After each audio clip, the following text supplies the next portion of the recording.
How's it going, guys? Welcome back to the channel. Now, first of all, I just wanted to say a huge thank you for your support in the last video. And if you haven't watched it, I won't spoil it for you guys.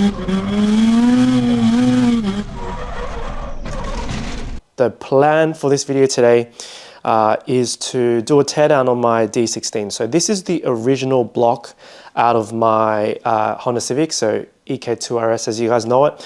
At 270,000 Ks, we decided to throw a turbo on there, and it ran really well up until mid last year when we intentionally decided to find the limit of a stock D16.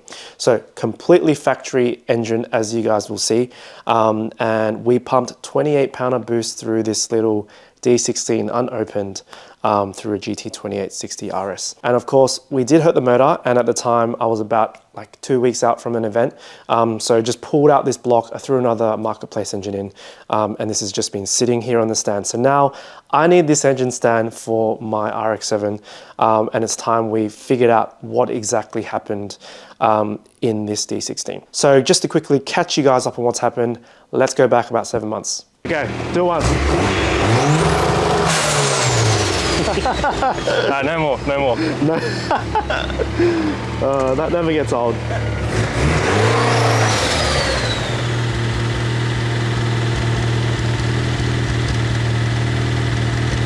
All right, so how do we describe the sound? It is kind of a tappet sound. It's almost like it needs a valve latch adjustment, but of course that's not the case because it happened right after a big pull. It also sounds like a faulty LMA, which it's not because this is a non-VTEC engine.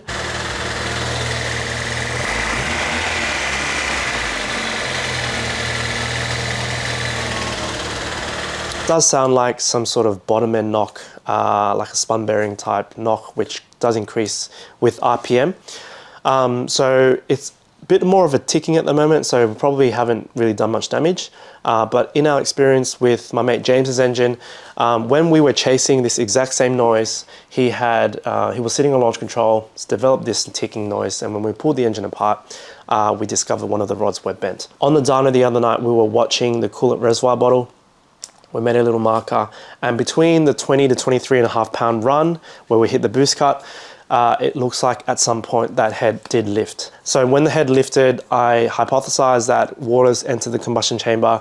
The piston and rod had come up to try to compress and combust, and it's obviously you can't combust the water, and it's probably hydrolocked and bent a rod. That's my hypothesis based only on what we experienced on James's car. So I think the best thing to do now is to start with a compression check. All right, we've got our 4 fuel injectors disconnected. And then I've got my compression tester, so we're just going to put this in. 160 PSI. Let's write this here, 160.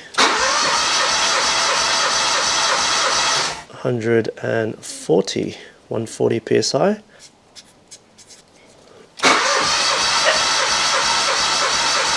160 PSI again.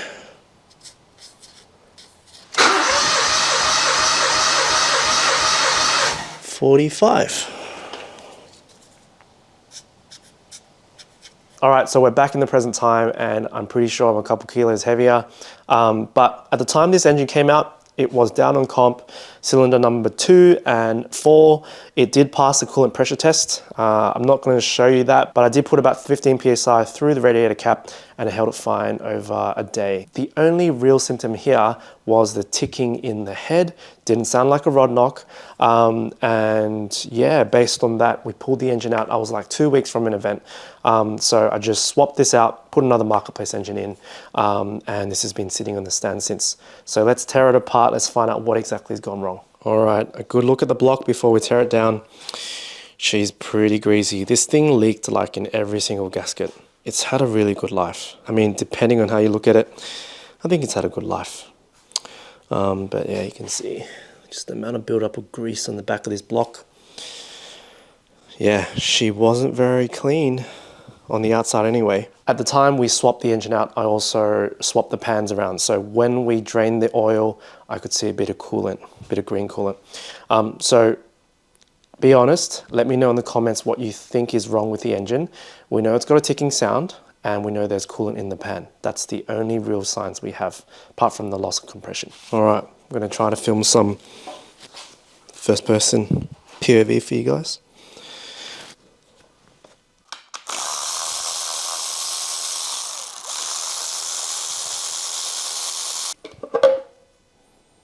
Sweet. It is mint.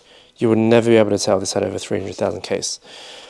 So remembering the ticking sound, I'm just gonna have a quick feel of these lifters, but they look all right. There's nothing broken. That's normal play. Yep, it's all good. We'll keep going. 17.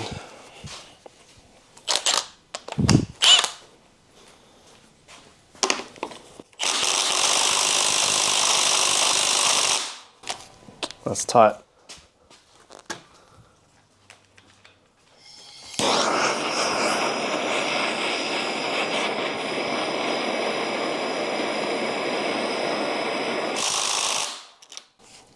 That's not coming off. All right, I've just been defeated by that crank bolt. I'm gonna have to go get a bigger gun. To be honest, I don't think we even need to remove the lower timing cover. I don't have a flywheel here, so I can't lock up the crank. But once I remove the rocker assembly, we can probably just slip the timing belt off and we'll go from there. So let's keep going. Such a nice engine. There's like no signs of staining. It's just been serviced so well. You can even see like all the colors on the valve springs.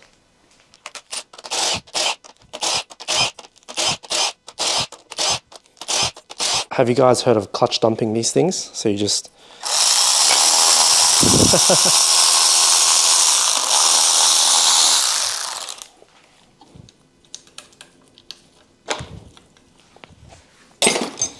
Alright, so this should all come off together.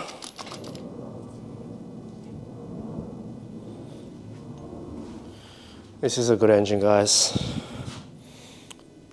Look at the cam lobes. I mean, there's a little bit of wear, but it's really not much. Look at the rockers here. Oh.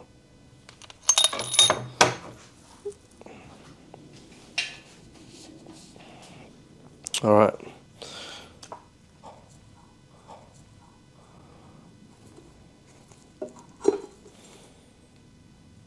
Still quite a bit of oil left in this engine, actually. Guys, this is what happens when you run like a really good quality oil. Look at everything, it's just so fresh still. So this engine would have had one track day and a dyno session when we blew it up.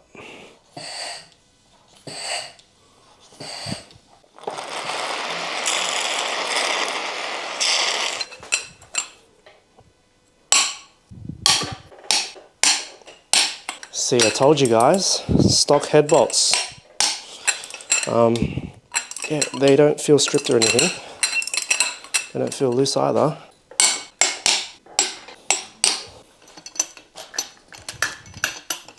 Oh, easy. Sweet. There's the head gasket. I can't really see too much at the moment. Oh yeah. Right over here. You can see that the head gasket looks like it's been compromised there. Looks like it's torched the gasket a bit. Okay. On the head side of the head gasket, nothing. Everything looks intact. On the underside, it looks like it's made a breach. Right over there. Yep. So you can see, yeah. So that's where we've had a bit of combustion pressure enter the water jacket. Yeah, I think there's coolant here. There's a bit of coolant in there. Alright. I mean, this is not even the pan from this car anyway. Just turn it around. Hopefully not a big mess.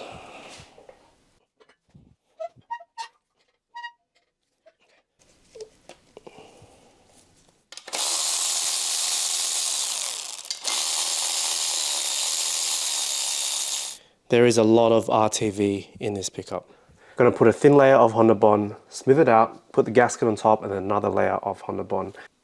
All right, gasket on top. Anyways, that didn't happen. Let us get this girdle off.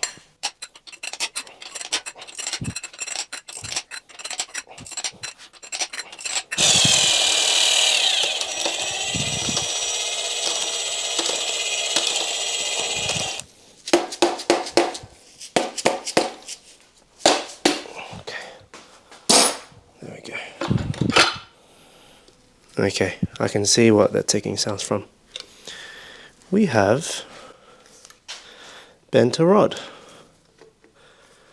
and it is hitting the bore.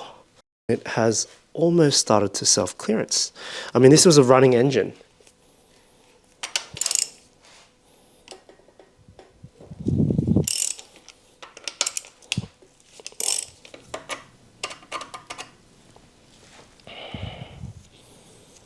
Same deal.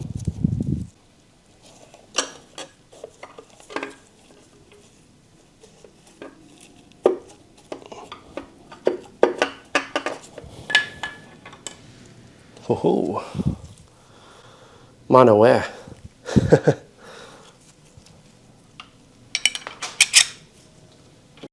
Alright, this is such a simple engine. I've got everything laid out on the bench.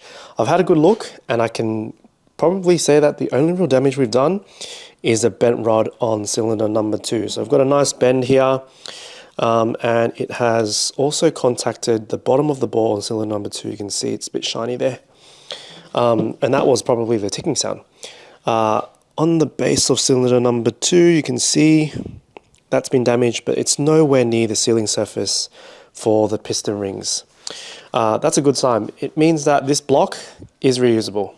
Obviously these rods aren't, but these are very well known to being described as toothpick con rods, and they are very thin, but you know, they clearly held 28 pound of boost, and if it wasn't for the head lifting, we might have gone away with it. The bent rod in cylinder number 2 matches the loss of compression on cylinder number 2, and we also had a compression loss on number 4. What's interesting, however, is that the head gasket was compromised on cylinder number 3. You can see right over there. I did see a bit of coolant in on the bores of this cylinder. However, it seems like it lifted on cylinder number 3 and it bent the rod on number 2. Number 4 rod looks fine. I could not find any damage.